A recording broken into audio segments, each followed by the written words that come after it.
जितना बड़ा और विशाल ये ब्रह्मांड है, उतने ही अनगिनत रहस्य इसमें समाये हुए हैं। ऐसी बहुत सारी घटनाएं हैं जिसने पूरे ब्रह्मांड को खुद में समेट कर रखा हुआ है। इन घटनाओं को समझ पाना मनुष्य के लिए मुश्किल है। इन्हीं अनगिनत घटनाओं में से एक घटना है समय यात्रा की। समय एक ऐसी इकाई है जो निरंतर आगे बढ़ते रहती है।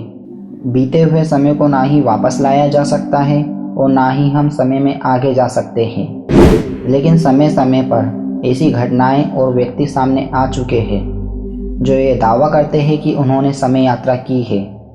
वैसे तो हर कोई इन घटनाओं को झूठा ही मानता है। समय यात्रा का दावा करने वाले लोगों पर बहुत से लोग विश्वास नहीं करते, क्योंकि उनके पास समय यात्रा से जुड़े कोई पुख्ता सबूत मौजूद नहीं होते। लेकिन आज के इस एपिसोड में हम आपको समय यात्रा से जुड़ी एक ऐसी सच्ची घटना के बारे में बताएंगे जिसके अनगिनत सबूत आज भी मौजूद हैं। वीडियो को पूरा आखिर तक देखें ताकि आप जान सकें कि समय यात्रा करना कितना खतरनाक होता है।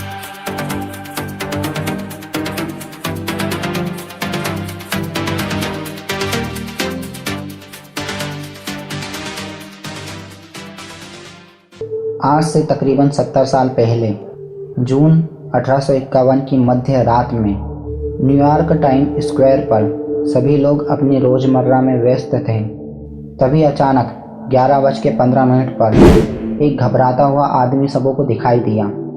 उसकी नज़रें वहाँ की गाड़ियों और इमारतों को इस तरीके से देख रही थी जैसे उसने अपने जीवन में ये पहली बार देखा हो।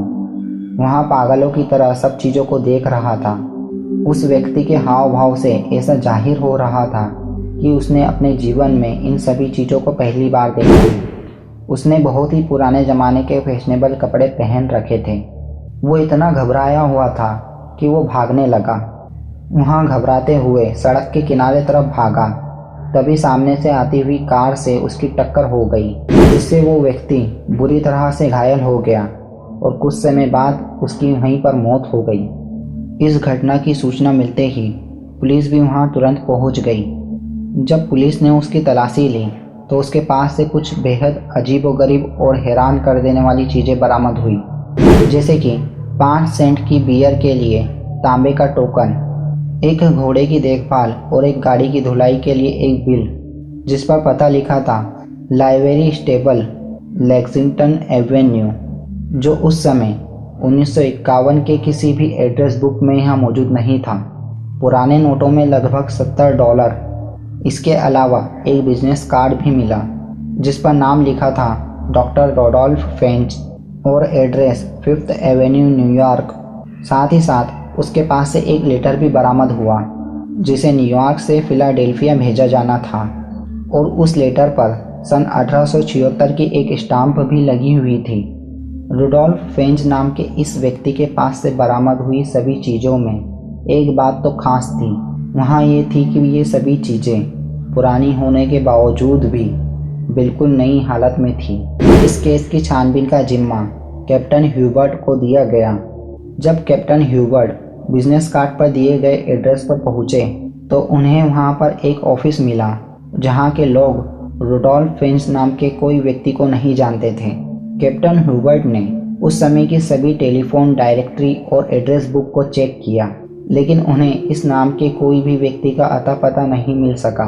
इस घटना को कई दिन बीत जाने के बावजूद भी किसी भी पुलिस स्टेशन में रोडोल्फ फेंच नाम के किसी भी व्यक्ति की मिसिंग रिपोर्ट दर्ज नहीं हुई थी। कैप्टन ह्यूबर्ट हार नहीं मानना चाहते थे और वो इस केस के तह तक पहुंचना चाहते थे। तभी उन्होंने पुलिस स्टेशन में मौजूद सभी एड्रेस बुक को छानना शुरू किया और उन्हें 1939 की एक एड्रेस बुक हाथ लगी जिसमें उन्हें रोडोल्फ फेंच जूनियर नाम के एक व्यक्ति का एड्रेस मिला। उस एड्रेस पर पहुंचकर पता चला कि अब उस पते पर कोई नहीं रहता है। कैप्टन ह्यूबर्ट ने पास में मौजूद पड़ोसियों से बात की। तभी पड़ोसियों ने बताया कि रोडोल्फ फेंच जूनियर नाम का एक व्यक्ति यहाँ पर रहा करता था। इसी के आधार पर कैप्टन ह्यूबर्ट ने जैसे तैसे रोडोल्फ फेंच जूनियर के बैंक अकाउंट की डिटेल निकाली बैंक से पता चला कि अब रुडोल्फ वेन जूनियर के बैंक अकाउंट को बंद कर दिया गया है क्योंकि उसकी 5 साल पहले ही मौत हो चुकी है। लेकिन उसकी बीवी अभी भी जिंदा थी और फ्लोरिडा में रहती थी। कैप्टन ह्यूबर्ट ने फ्लोरिडा के उस एड्रेस पर जाकर रुडोल्फ वेन के बारे में पता किया। वहाँ रुडोल्फ वेन जूनियर की पत्नी ने जो बताया उसे सुनकर कैप्टन ह्यूबर्ट हैरान रह गए। उसकी पत्नी ने बताया कि रुडोल्फ वेन जूनियर के पिता थे, जो कि सन 1876 में 29 वर्ष की आयु में लापता हो गए थे। एक शाम रुडोल्फ वेन अपने घर से घूमने के लिए निकले थे, फिर कभी वापस नहीं लौटे। ये सब बातें सुनकर कैप्टन ह्यूबर्ट हैरत में थे। किसी को भी कुछ समझ में नहीं आ रहा था कि आखिर ऐसा कैसे हो सकता है। दी गई इंफॉर्मेशन के आधार पर कैप्टन ह्यूबर्ट ने पुलिस स्टेशन में मौजूद सभी रिपोर्ट्स को फिर से खंगाला। अंत में उनके हाथ में एक रिपोर्ट लगी जिसे देखकर वो दंग रह गए। यह रिपोर्ट रुडोल्फ वेन नाम के एक व्यक्ति की थी जो सन 1876 में गुम हो गया था, जिसको देखते ही उनकी आंखें खुली की खुली रह गई और उन्हें विश्वास हो गया कि इस ब्रह्मांड में सब कुछ पॉसिबल है। इस मिसिंग रिपोर्ट में गुमशुदा व्यक्ति की जो जानकारी दी गई थी वह मरने वाली की जानकारी से बिल्कुल मैच करती थी, जिसमें उसका चेहरा, उसकी लंबाई और उसकी उम्र मरने वाले आदमी से 100% मैच करती थी। आखिरकार कैप्टन ह्यूबर्ट के द्वारा दिए गए सबूतों से यह साबित हो चुका था कि मिसिंग रिपोर्ट वाला रुडोल्फ वेन और 1951 में कार एक्सीडेंट में मारा गया रुडोल्फ वेन एक ही व्यक्ति है। लेकिन आज भी लोग इस बात पर सवाल उठाते हैं कि आखिर 1876 में गायब हुआ व्यक्ति 1951 में कैसे पहुंचा।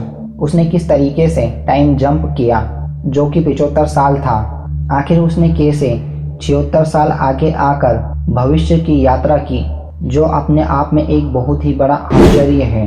कोई भी इस बात का जवाब आज तक नहीं दे पाया कि आखिर ये व्यक्ति 75 साल आगे कैसे पहुंचा। बस कुछ साइंटिफिक थ्योरीज है जो कहती है कि टाइम ट्रेवल या टाइम स्लिप की घटना हो सकती है। बाकी इससे जुड़ा रहस्य आज तक किसी को नहीं पता। दोस्तों, अगर हमारे ये वीडियो आपको पसंद आया है तो आज ही हमारे चैनल को सब्सक्राइब करें और बेल आइकन के बटन को हिट करते हुए ये वीडियो अपने दोस्तों के साथ शेयर ज़रूर करें। Thank you for watching.